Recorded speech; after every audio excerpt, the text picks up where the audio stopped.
Welcome into the Irish NFL show. Michael here. We're live. It's 10 p.m. in Ireland and the UK, 11 p.m. in Europe. Welcome in, everybody. Joined by Colin, joined by Brian. Lads, good evening. How's it going? How are you getting on? It's does it ever stop in 2021? It seems like there is just something every single day. First off, we are on Pundit Arena, and secondly, Brian, I don't know if you want to start this off. Hashtag Where's Mark? Maybe get that going again, or give him time. He'll arrive. In fairness, you only gave him a couple of hours' notice. But didn't expect this show tonight. So, well, lads, do you know what? I didn't tell you boys this, right? So I was sitting. Hello, everybody. Welcome in. Get some comments in as well. I was sitting in Belfast earlier on, and my wife said to me, "Are you recording tonight?" And I was like, "I'm not recording tonight." "Why would we be recording tonight? It's like Monday night." "Yeah, it's Monday night, isn't it?" "Yeah, it's Monday nights. There's no football on. Who cares?" Sort of thing. And obviously, 40 minutes later, this happens. So, JJ Watts, I personally think, did anybody see this coming? Apart from Cardinals fans, JJ Watts signs with the Cardinals, a reported $31 million move over 2 years. Colin, let's just jump straight in there because we've got a guest coming on in about 10-15 minutes. What's your thoughts on this deal? We probably should have seen it coming a little bit more with the goings on social media over the last while. DeAndre Hopkins reaching out saying, let's finish what we started. And I think one of their linebackers offering to be JJ's personal chef. So, look, I don't think realistically, though, we really saw JJ Watt going there. But we have talked before, this is lying season. This is where GMs, players, agents put all sorts of stuff out there to see, to put up smoke screens, to find out, what offers are on the table from others. To me, this is, I suppose, a bit of the Steve Nash. It makes sense for JJ in terms of his body, the age that he's at.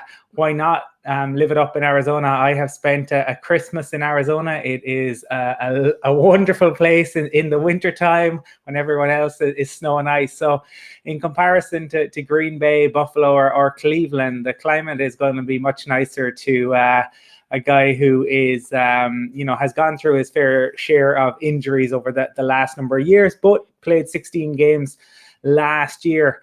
The other person this probably impacts is Russell Wilson, who has yet another person chasing him down. He was already not happy with the amount of times he got hit. And I think for JJ, he's probably looked at it and said, look, this is an opportunity for me to play opposite Chandler Jones and to not be double teamed.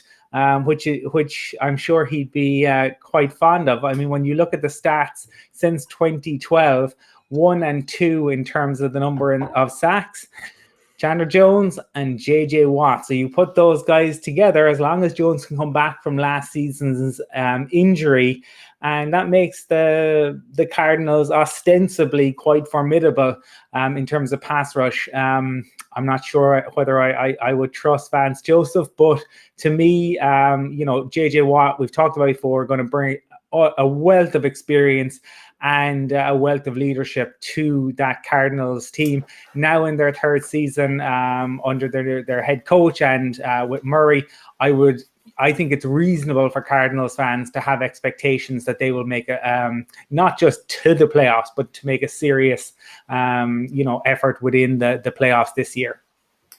Brian, we've seen there, and obviously Colin's talked about it there, about the potential now for this Cardinals team, and we'll talk about that in the next segment of the show. But really quickly, just first of all, your reaction. We've seen Ian Rappaport and JJ Watt tweet out very recently before the show went live in regards to JJ. He's obviously on his way to Arizona now.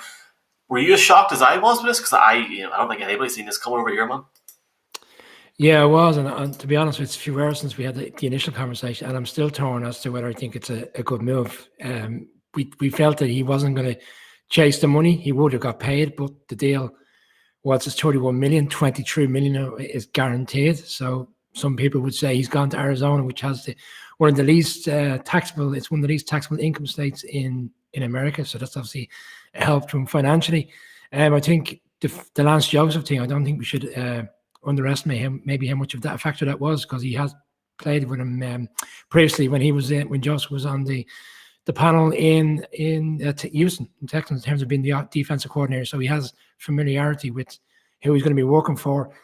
But it's a strange in the way, because the Cards have only got 11 million at the moment to play with, and I know in the coming weeks there's going to be a lot of players released from a lot of teams, but they've got Peterson to sort out, Reddick, who had 7 sacks against the Giants last year. It looks like he potentially could move on.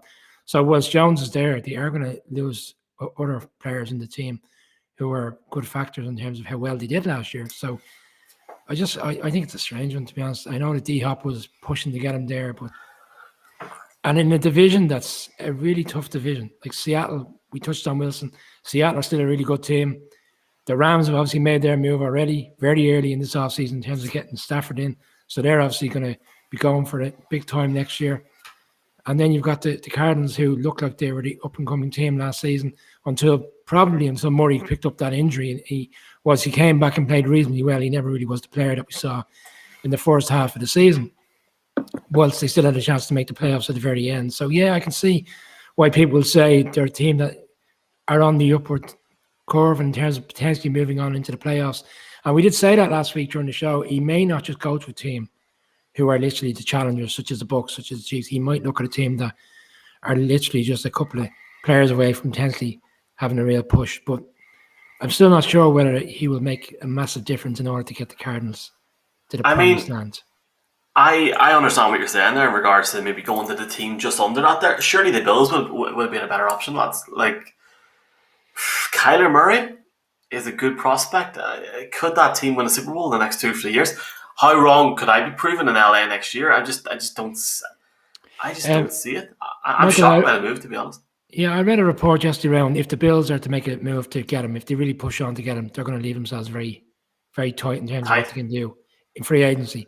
Which way I go back to the money that's involved here. 21 million, 23 guaranteed. Yeah, it's hard to see. It's hard to argue that it isn't money motivated to a certain extent. I think it is. I'm like, I like JJ Watt, and I have no hesitation in saying I think it's a money move. At the guy's stage of the career, of his career, he probably could have went to Green Bay for a lot less money and challenged for a championship. Man, like, some of the Packers fans on our Twitter account said are fuming. Not just because they thought they had him. It made more sense for him to maybe take a bit of a cut, go to Green Bay. Maybe Aaron Rodgers takes a little slice of the cake away for him, and they really push for that championship. All this talk about Vance Joseph. I mean, Vance Joseph has his one head coaching gig in his career. He doesn't deserve one again. I know me and Colin were probably biased in that regard, but for me, it's a weird decision. I obviously look. I hope it works out well for him, but we will talk about it later on, because we've got a segment looking at that division in general and what the other teams now have to do before we actually bring our. We've got a guest from ESPN on, folks. Just before we do that, there.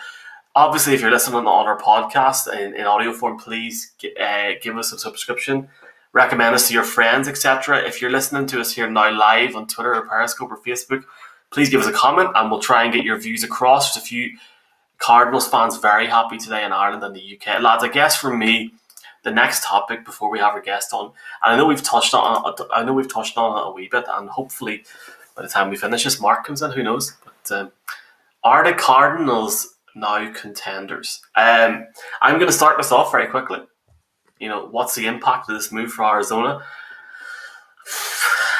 I can't see it. Unless Kyler Murray makes a big jump, boys, I just can't see how it makes them a contender. Obviously, you've mentioned there a second ago, their defense now greatly improved, but offensively, I still think they're short.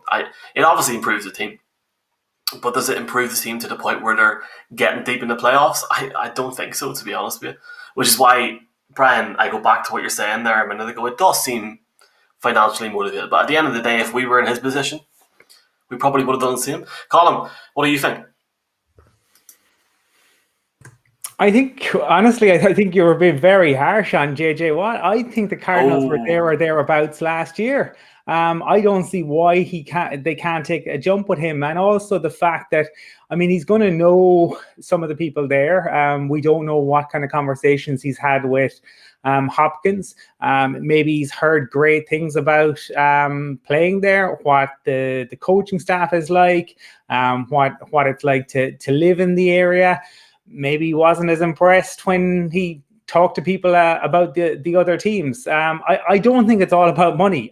He's not that type of guy. I think it's very easy to dismiss it as entirely based on money, but it's not like he's going to a franchise who weren't there or pushing last season. Yeah, they didn't make it, but they need a little bit extra to take them over the hump. He obviously thinks he can probably bring that. To me, they were in and around, and I do think it's fair that the Cardinals fans would have expectations now. I'm intrigued to see whether Larry Fitz comes back for one final rodeo or not, or whether he has indeed gone off into the sunset. You'd love to see Larry have another push to try and get a ring. I think they are. I think they should be seen as, if not Super Bowl contenders, certainly in the mix to get into the championship game. And I think that by bringing him in, they lacked a little bit of know-how last year. I think that was one of the things that was evident that they really missed. They will bring that in JJ Watt. So to me, it makes sense. I don't think it was purely on the money. I think it was, yes, he obviously wanted to get paid, but I do think he looked at climate. I do think he looked at lifestyle. And I think he looked at and said, this is a team that, why can't they make a serious push? What if Russell Wilson leaves that division? That's a real possibility. So to me, weighing it, he's taken it all in and he's weighed it all up and he's decided on the Cardinals. He surprised us, yeah, but we probably shouldn't have narrowed it down so much to just the three. What's your thoughts, Brian? Do you think the Cardinals are now contenders in both the NFC and the Super Bowl hunt next year? It's very difficult to say that now, obviously, because we're so early in the off season and we haven't even seen free agency or the draft. But I still think back. I look at the division. And we haven't even touched on the 49ers. And I think we'd all agree we're bound to see a rebound from them next season. Whether Jimmy G is the quarterback or not is another conversation. But you would expect Shanahan and Lynch to put a plan together to, and a lot of injuries last year. Like, they are a very good team still with what they have. Seattle, just on the Wilson team, we didn't touch on it last week. If they decide to trade him, $39 million in dead cap, can't see how the Seattle will even consider that now. Maybe next year. Don't see it happening now. For me, the Rams look a serious threat already. So it's a stacked division. So if he's thinking playoffs, he's thinking getting to the Super Bowl, surely there was other alternatives that were just as enticing as going to play in Arizona. But look, we could be here this time next year saying it was the best move ever. Like, Tom Brady one worked out great after 1 year. Who's to say what won't be a similar type of influence and go in there? There has to be other factors to it than just why he's gone there. Obviously, they could have sold him a much better picture going forward long term over the 2 years than what others did. Who knows? That's a fair point. And also, you sort of mentioned there about Tom Brady coming in and those moments that are unforgettable. I don't think anybody's ever going to forget that day when Brady obviously announced he was leaving the Patriots. I mean, the world was going into a pandemic that we haven't got out of yet, but that's a different conversation for a different time. But it does lead me to this fact, boys, and we obviously announced it last night. We are planning, Colin, big free agency coverage, which I now have to go back and take JJ Watt's picture out of. Yeah, look, we've already seen that this year there's something that happens all the time, and we're still, like, this day 2 weeks is really when things were supposed to kick off. But we have a full week of shows planned as the league season will be kicking off. But we're getting in because usually it's the 2 days before the first day of the league season when there's a lot of trading that goes on. So we will be there from the 15th of March. Tampering. One could argue. Well, yeah, you could call it different things, you can call it different things. But we will be there. The full It week. it is called the tampering period. So, and by and large, by the time the league officially starts come Wednesday the 17th, by and large, most of the big deals are done, which is great for us because we get 2 nights to talk about them. So, and just on the JJ Watt, it's funny when we started speaking about this a couple of weeks back, when he was released, we felt that this deal would be done a lot sooner in terms of leading up to free agency. So it has played out that way in the sense that he's made the decision, and then he lets the rest of the big guys get on with it in 2 weeks, pick their teams.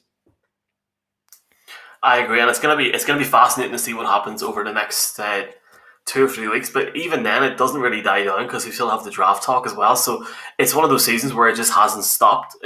I know there was that initial die down for 3 or 4 days after the Super Bowl, but it's just went from there. So I'm excited to see where we can go. Colin, you mentioned there, I think it was you and Brian mentioned it, other teams that JJ Watt could have went to. I mean, I know I mentioned the Packers, but was there anybody else that screamed out for you that we maybe haven't mentioned that you thought might have been a good move? I know it's rubbish now, but it's still, I think for the fans of those teams where there was a lot of speculation, because we can bet on over here. Who did you think he may have went to that you didn't really tell any of us? The talk had been a lot of talk around the Browns and whether he was going to go there, and obviously the opportunity to have played opposite Myles Garrett would have also afforded him the chance not to be double teamed quite as frequently. But look, if I'm JJ Watt as well, right, and I look at, say, what DeMarcus Ware did when he came in and he played opposite Von Miller and how effective that was for the Broncos. Like, having 2 elite pass rushers and teams therefore not being able to double team them makes all the difference, For the Cardinals, I really think they're going to want to look as well at the interior, because if they can get pressure coming up the interior and you have Chandler Jones and JJ Watt, that will make them a absolutely formidable outfit. JJ played the game very well. He never kind of tipped his hat. So we were always relying on other people and other reports as to who he was interested in and what he was interested in. He kind of led everyone a merry dance, and look where he's ended up today. Yeah, Michael, as well as that, like, I can imagine that all these teams that were speculating over the past week, for all we know, 2 or 3 of them probably weren't even in the picture, or maybe were in the picture at a very early stage. Got a kind of initial conversation around as you said, it's not all about the money. This was, give or take, the expectation of what was required as part of the deal, and probably backed away very quickly, because what came out was a big surprise very early on was that the Browns were interested. And if you looked at the Browns at the end of the season, in terms of defense performances, which were very strong, you would have thought they wouldn't have saw the need to go after him, but they seemed to be interested. Then that conversation seemed to go away. Then it was about Buffalo. We all felt the Chiefs might have been in play. That never materialized. So you'd wonder in the end how many teams were actually involved. It could have been down to 2 or 3. There are rumors that up to 9 or 10 teams were initially interested. And it goes to your point, how many teams were actually in for him in reality. Do you know what I mean? It's like going into a shop and saying you want something, but you don't actually go try something on, you just leave. Do you know what I mean? Colin, I know we're going to jump on the Broncos bandwagon here, but Mark isn't here to annoy us, so we're just going to say it, because it has relevance to the whole league here. This move has a domino effect. Look at Von Miller. How much is Von Miller on at the minute, Colin? $18 million a year. This has a massive domino effect. I just can't see how he will stay on that money as it stands at the minute. Well, look, but we'll have to see. There are various different factors on the Von Miller situation. Personally, I'd love to see Von stay, just because everything that he's done for the team and the franchise. But Von is a very different character to, say, somebody like Ware or even Watt. He's not going to be that kind of super loud voice in the dressing room. He's a different sort of character. What you're getting with a JJ Watt is that leadership, that voice. And I mean, the other thing that this impacts on is the Texans and Deshaun Watson, and now JJ is officially gone. We know where he's going, so all eyes now focus on Watson, and we all remember the video of JJ and Deshaun walking off, and JJ saying, "I'm sorry, we wasted one of your years." So it tells you the level of almost dysfunction that's going on. And look, we saw John McClain come out. I think the Deshaun Watson thing is in motion. When team-friendly media are saying that it's probably time for this to do, that tells you where we're at. So interesting times ahead. Brian, I know you have another point to make, but our guest is here as long as he's ready to go, and presuming he is. He's a very busy day, so I'm sure Brian will get your point across after. Lads, delighted to welcome Josh Bindfuss from ESPN. Obviously, whoops, full screen, Josh, apologies. There we go. I literally said in the DM there now, we're using this thing for the first time ever, but obviously Josh from ESPN and a Cardinals reporter. Welcome into the show. We massively appreciate you on what's a very busy day, just joining the show today. Yeah, thanks for having me, guys. I appreciate it. Appreciate it, man. Obviously, look, take us behind the scenes here. This happened at 5:30 in Ireland, so like 10:30 in the morning or something in Arizona. What goes through your mind when this is announced? Obviously, a huge day for Cardinals fans. So it's funny. I was actually this morning was really slow, right? I was planning on getting a workout in. I was doing a little work, and I wanted to watch Jason Sudeikis's acceptance speech from the Golden Globes last night. So I was Googling that, trying to find it, and I saw a link to watch some clips from Ted Lasso. And I'd already seen it, but I'm like, God, it was such a good show. Let me go back and watch some more clips. So I'm going through, just went down the rabbit hole of YouTube, watching these clips, and all of a sudden I get a text, JJ Watt to the Cardinals. And I was like, oh man, I'm going to be busy. And it just like, my day just took off like 3 hours. It was nonstop. But I'm calm now. We're good. A lot of interview requests, stuff like that. But yeah, it was a pretty hectic couple hours for me. Are you surprised by the deal? Because just initially before you came on, we've been discussing around the teams that we felt were, I suppose, in the sweepstakes. And it hasn't materialized the way we expected. So we are quite surprised that he has decided to go to the Cardinals. And I know they had a reasonably good season last year, missed the playoffs week 17, looking to push on. But just your initial thoughts.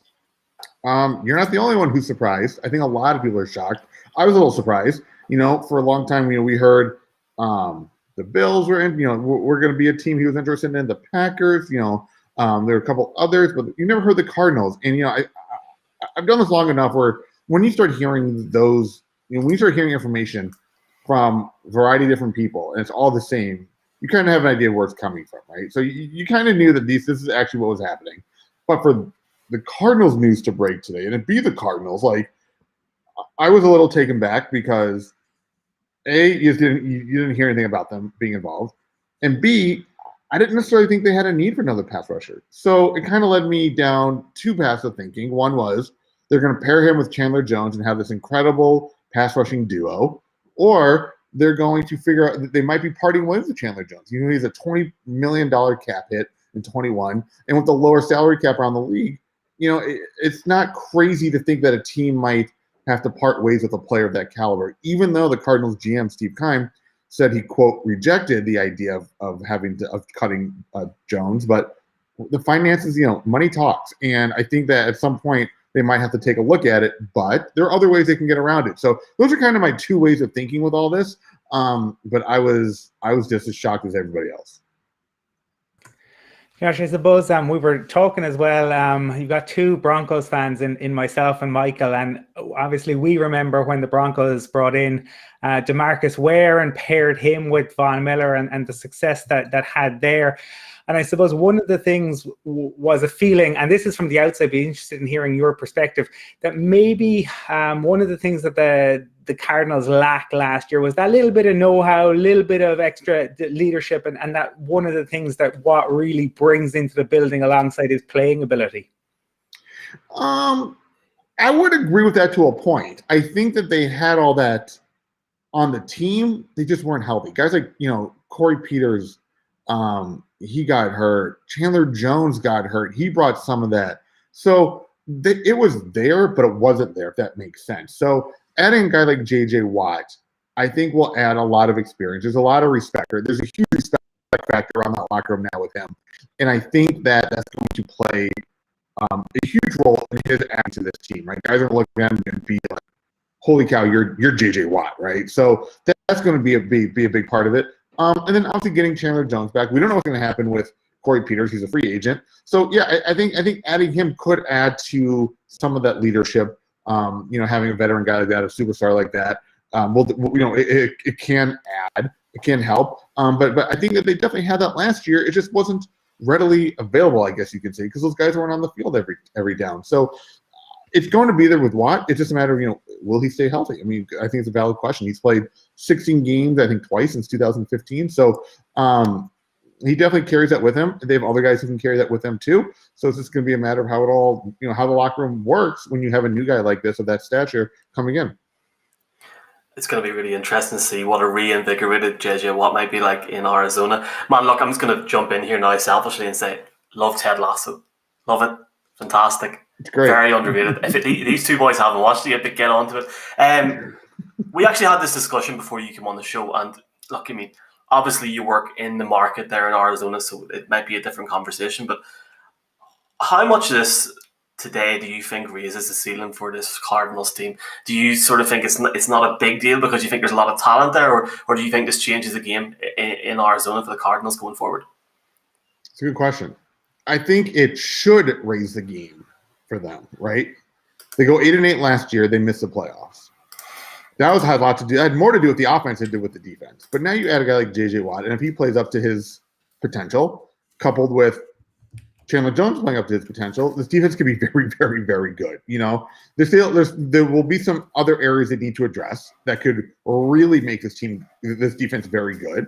But a lot of it's going to have to do with how good the offense is and how consistent the offense is. Now, the flip side of that is you have all this talent. You have all these names: Kyler Murray, Chandler Jones, now JJ Watt, DeAndre Hopkins, Budda Baker, like all these big names. If you're not going to win with all these names, they don't mean anything, right? It doesn't matter who you have if you can't win with them. So yes, the stakes have been raised for this team. I think if they get the right pieces on offense, this team could be, and I'm not trying to sound, I'm not trying to blow smoke up anyone's backside here, but this team could legitimately be a Super Bowl contender if they get the right pieces on offense. I think when this offense gets clicking, it's very hard to stop. But it rarely clicked last year. I think we have to admit that. So it is a major boost for this defense. But when the offense is going 3 and out every series quickly, and the defense is on the field, it doesn't matter how good you are, you're going to get worn out by mid-season, and that's going to ruin the rest of your year. So yes, to answer your question, yes, the potential is there for them to go deep in the playoffs. Obviously, they have to get to the playoffs. I think that's more on the offense than the defense. Josh, I suppose this signing today could lead to a domino effect, not just in Arizona, but across the league in terms of teams starting to release players over the coming weeks. We don't know what the final cap number is going to be. I was just wondering, do you see any more changes in terms of players leaving the Cardinals that potentially could be released because it's just to rectify the cap situation? Like, I look at it tonight, $11 million. Like Reddick, who had a really good season last year, there's a lot of talk of him moving on. Like, will what cause other deals to go through from a negative point of view in terms of players having to move on? Yeah, well, so Reddick's a free agent, so I think that's part of that's a little different. But I mean, Chandler Jones could be one of those guys. Like, I don't think it's going to happen, but he could be. I think that there might be a small chance that we could see Devon Kennard be one of those guys. He has a $7.8 million cap hit next year. That's a lot of money, especially when the cap is, 180, 185. Like, that's significant. Other than that, I don't really think we're going to see anybody be released because of the cap number. Now, the problem we're in at this moment, at this second, is that we don't know the details of JJ Watt's contract. So, $31 million over 2 years, $23 million guaranteed, but we don't know how the cap numbers look. We don't know how that money's spread out, because usually every time we hear guarantee, it's people just take it and run when there's a lot of unknowns and there's financials and all these guys create crafty ways to spread it out over all these years and all this other stuff. So, once we know more details about it, I think then we have a better conversation about how this could affect this team. But they could have set it up where maybe it doesn't affect them. I don't know. Like, so there's still a lot to be seen there. But other than the possibility of Chandler either being cut or restructuring his deal to make more cap room, I just don't see anybody else being affected by that. Okay. Yeah, as you say, it will be interesting to see how they structure the contracts over particularly this year and what teams are going to do.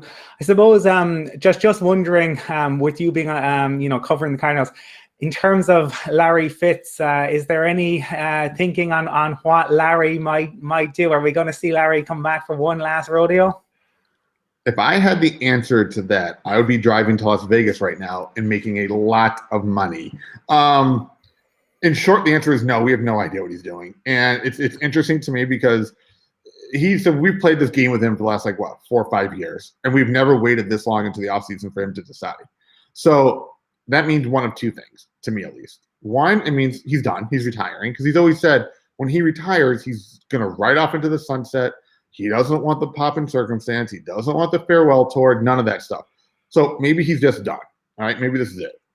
The other side is maybe he was waiting to see what happened. Maybe he knew the cap situation was going to be an issue. Maybe he didn't know what, maybe he knew there were other parts that needed to be fixed. Because the one thing that we've heard from Kyler Murray a couple of times at the end of last season was that there were issues to fix. He was very vague about it, but he was also very clear that there was something off with the offense. So maybe Larry's trying to figure that out too. I don't know. I've talked to him once this offseason. It was when he was playing in a golf tournament here, and I said, "What's going on?" And basically, he was like, "I'm just golfing." He was at another celebrity golf tournament this past week. Someone asked him if he's decided yet. He's like, "I'm just golfing." So Larry's just golfing. That's all we know. Larry's just golfing a lot. So other than that, we have no idea. But I think it's very interesting, little weird that we're in March and we still don't know. Josh, this is probably one of the busiest days you've had in terms of media in a while because of the size of this deal and obviously the personality of JJ Watt. But can I just say publicly, lads, and I wasn't really chatting to these two guys. Josh, we reached out to you 3 or 4 hours ago and you agreed to come on such short notice. So we massively appreciate it, man, seriously. Hopefully we can get you on maybe sometime around the draft or maybe in the future. But hope you enjoy the next few days and hopefully you get to chat to JJ, not on Zoom, but properly. And just wish you all the best going forward, man. Thanks very much for your time. Yeah, thanks for having me. Let's do it again soon. Appreciate it, Josh. Have a good day. Thanks, Josh. Right, thanks. And that was Josh Weinfors from ESPN. Great to have Josh on. Appreciate his time as well, and we'll put that out separately as well on our podcast later on. Lads, interesting to hear from Josh, his opinion on the Cardinals. So now we can go back to our, this is what works. And anyway, the next topic, boys, because we've only got about 20 minutes or so, okay? So we've got to bomb through this. We sort of touched on this, right? So we'll not talk too much on it. But lads, where do you think this leaves the NFC West? Obviously, the Rams have made their moves already. But if you're the 49ers, Colin, if you're the Seahawks, where do these dominoes now go? Like looking at Russell Wilson, looking at the 49ers, what do you think is going to happen over the next few weeks? I don't think, I still remain, in two minds about what the 49ers will do. I really don't think they're committed to Jimmy G. I don't think what John Lynch said meant that he's the definite starter there. I think they will have a look to see what else might be out there. So we will see on that. Obviously, they had a huge number of injuries last year, but everybody had injuries last year. So and with the Rams, we have to see what Matt Stafford can do. So there is still so much in play because I don't think the 49ers are out of it. Obviously, we have to see what Russell Wilson is going to do. And I mean, the Peter King had a piece this morning where he talked about like if one of the Russ's kind of chosen teams were to really make a push to get him, that he thinks he could see him going. And if not, if Russ doesn't want to go to the team that comes up with the best offer, he thinks that it doesn't happen. So I think there's lots to play out in that division as well as across the league. So we're going to have to see over the next few weeks. We'll probably be in a better position towards the end of March, but even then you got the draft to come. Brian, for me, I think the Russell Wilson situation is going to be very, very interesting. What's your thoughts? Last Friday, when we had a conversation with Russell Wilson, I gave my opinion in terms of where I think he should go. But do I think it's going to happen? No. I think the power struggle will continue, but I do think they will try to address that in free agency in terms of bringing in some offensive line players to help them push on.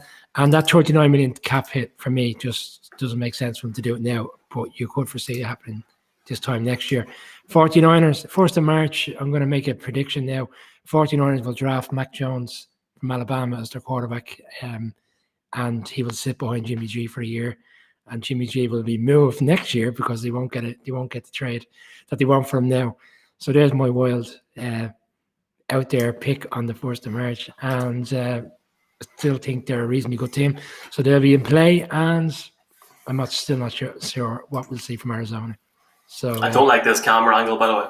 Very competitive division, and the Rams for me are going to be a serious threat next year to go to the Super Bowl. There's so much has been brought up there, boys. So honestly, But just don't forget who I told you. So when we're doing a live show on draft night and they pick a 12 and they pick Mac Jones, you're going to say, have you seen the history of Mac Jones? Have you seen the history involved? There's a lot of history involved there, and there's a lot of things in the background there as well. I think it'd be a very interesting move if it happened, but we'll keep that talk for April. We have a couple more topics tonight, if you don't mind, boys. You still have time, yeah? All good. I know Love Island Australia started, Colin, but should give us 10 minutes and we'll get started. Big news. Big fan of this player, to be honest, even though he did play for the Chiefs. Washington football team are expected to part with Alex Smith. Obviously, an incredible recovery from Alex Smith last year, and he's been quite vocal in regards to his time at Washington since that happened. But at the end of the day, lads, it doesn't take away from the fact he had a serious life-threatening injury, and he came back. And fair play to him, and it looks like his time at the team is ending. Colin, do you think he'll end up anywhere? Because he obviously wants to play. I would take him in Denver. I mean.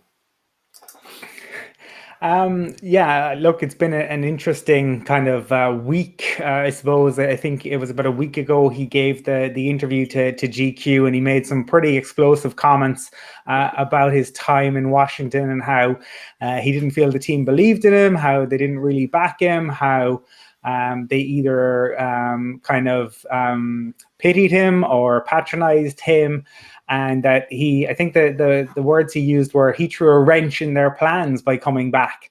So a parting of the ways was probably always likely after those comments, and that's what's come to pass. So I would say that he in that GQ article, he talked about wanting to continue to play. He said obviously he needed to see what he was going to do and have a chat to his family, but Ian Rappaport said today to keep an eye on the Bears because of the link with Nagy. And look, if Alex Smith wants, I'm sure there could potentially be a job down in Jacksonville to act as a kind of a mentor to Trevor Lawrence there. Florida also nice weather year round, as you move towards the tail end of your career, and again another state without state income tax, so can be a good place to spend a few years. But he showed last year that he can still play quarterback in the league, and if he's called upon, he can do a job. And certainly in terms of looking around the league, there are a couple of starters he would compete with, and as a backup, he would be one of the best backups to have, and just a great guy to have on the roster and around the locker room. So I would expect there to be considerable interest in Alex Smith. Whether that's as an outright number one or not, I don't know. But with the Bears being the Bears, yeah, he could be certainly a starter there. Doesn't come as a surprise. A few weeks ago when we were discussing free agency and we discussed the Washington situation, I said plan would be number one, trade for a quarterback in free agency. Plan two, take a quarterback in the draft if they can move up. And plan three, go with Smith. So they made that decision now to move on. Doesn't come as a surprise. It's just a case of where he will end up now. I can't see where he will end up being a starter, with the exception probably of the Bears. And I know it's probably a very obvious one, and everybody's already talking about it tonight because of the Matt Nagy link from their time together in KC, in Kansas City. But I don't think the Bears will go with him. I think the Bears will look a different route. But so it's hard to see where he will end up and go in as a number one quarterback. So for me, he, as Columns alluded to, he'll probably end up being a backup, and by and large, he's probably the best backup around. Strangely enough, I wonder if Kansas City consider taking him back as a backup. I mean, he's a guy that obviously served his time in Kansas City very well. He's a well-liked quarterback around the league. I mean, and it's admirable what he's been through as well, the comeback from what he's done. I would love to have him as a backup for my team.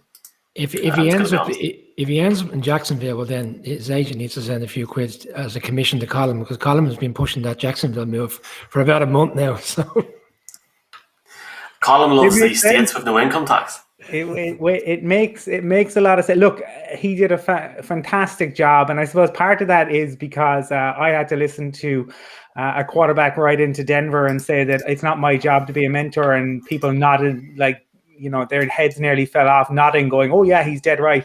And then you look at what the likes of Kurt Warner say, and what the job that Alex Smith did with the Chiefs. It absolutely is your job to be a mentor. It's part and parcel of being in the league. So Alex Smith is just an all-around good guy. I would love to see it work out for him, and he deserves a solid payday, and very interested to see what he does afterwards, because he's obviously super motivated and a vastly intelligent guy as well. Wouldn't be a bad backup in New York. Certainly wouldn't, yeah. Don't worry, it did cross my mind today. But it's funny you should say that earlier, Colin, about him trying to wrench into the situation in Washington. Like, in when you reflect on it, what's the alternative? Because Haskins is already gone, a draft pick in the fourth round, a bust.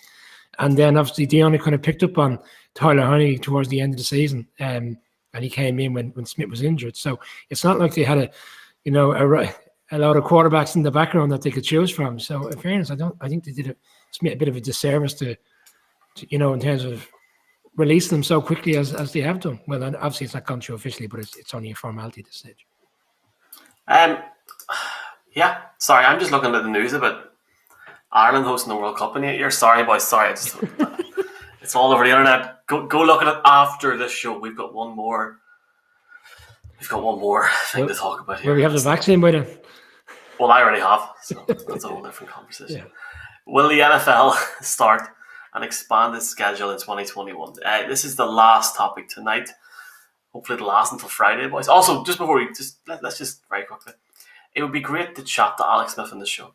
That would be lovely. Can somebody sort that out for us, please? Yeah. Will the NFL start and expand its schedule in 2021? Peter King on his Monday morning column this morning was talking about the prospect of the 17th game being brought forward to this year, because obviously you've got games like the Chiefs and the Packers. Money.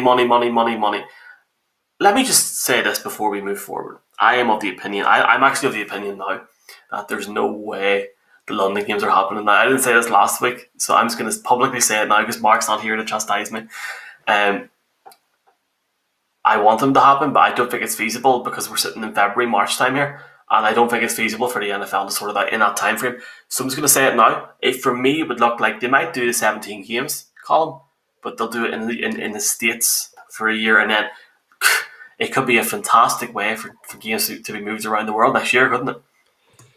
Yeah, well, looking at whether the 17th game is the one that goes or not, but looking at what Peter King is saying, it seems like it's pretty much nailed on. I can't imagine Peter King would have dedicated that much of his morning column to something that he hadn't had a decent conversation around. He is very, very well connected. It would mean that the Super Bowl gets pushed back, so we wouldn't see the Super Bowl happening until mid-February. It would also mean apparently this year that the AFC teams would likely host all of the additional games, and the NFC teams would host all the additional games next year. And according to Peter King, it would mean 2 games on Christmas Day.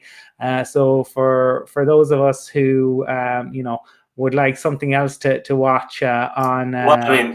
It'll be Boxing Day or St. Stephen's Day. Sorry, I know you boys say St. Stephen's Day. Some people up here say Boxing Day. So it would be for us. It would be handy enough because you get the food and then you sit down. It goes into the 26th. So You cracking? Well, that Saints Vikings game was a cracker this year. Hey. Jeez, that was shocking. I haven't had an opportunity to read the article yet, and I'm interested to see, I suppose, is there a thought process because of the cap being reduced this year? Like last week when we spoke about it, if they were doing things properly and not borrowing on potential revenue generated from years ahead, the cap would have hit 140, but obviously they've earmarked with a side letter to put in another 30, 40 million. I wonder, is there fast forward to allow them to make the additional money? Because the way the States is going at the moment, and in terms of getting fans back into the stadium, by and large, most teams will be able to put 50, 60% of their fans into the stadiums come next season. Will be so it's a great impetus for the league to get fans back in the stadium, and an extra week's worth of regular season games, which I'm not entirely sure whether it's still. If we as fans want to see more games, I don't know if that will enhance the product in the long run, because we've seen teams in the past who are the number one seed who are taking 2 or 3 weeks off. We discussed it around November. At the time, it was the Steelers who were 11-0, and we were saying with them potentially getting the number one seed, it didn't play out that way. Would they be resting players week 15, week 16, going then a week off, come the wild card week? You could potentially be going a month before your team gets to play again. So, but look, it's a bit like Dublin, isn't it, Bran? I mean, it's a bit like watching Dublin. Yeah, I suppose it really only starts when we hit the quarter final. Yeah, Leinster needs to improve. Maybe the entire country needs to improve, but that's a conversation for later in the year. But no, look, a different podcast. Look, as a fan, I'm delighted. Look, it's a long enough off season. So if the Super Bowl is going to be on Valentine's weekend, Michael, you'll be snookered, but me and Colin will be fine. No, I was waiting for that. Anybody that knows me outside this, actually, boys, different story. I'll tell you in a minute. But anybody that knows me outside of this knows I'm a teacher, and anybody in Northern Ireland or the North or whatever knows the crack, knows that half term is that week. So if I'm snookered, I don't know what you boys are. So it works out for me. It works out a treat. Also, I shout out to the lad in a village in Tyrone on Saturday night that was filling up his car wearing an Adam Phelan Vikings top, and turned around, looked at me like, I said, "Oh, well," I was like, "Right," and walked on. So shout out to you, and shout out to everybody supporting the show. But yeah, I'll have no issue getting that off, because I'm off work anyway that week. So I'll ring your boss for you and see the crack. We'll leave it there. The plan, boys, when are we back? People are asking questions. When are we back this week? What's the plan? Friday, with probably a Wednesday show, because something else will break come Wednesday. And breaking news, we found Mark. Did we? Oh, no, that was realising that's the joke. Tell me this, have we any special coverage coming up? Is there any guests? I think we've 2 special guests lined up. We just haven't decided when we're going to broadcast the shows. But yes. So we've got Ray Dorsey and Barra Best. Is that who's coming on? Yeah, that's the plan. Marty Whelan is one.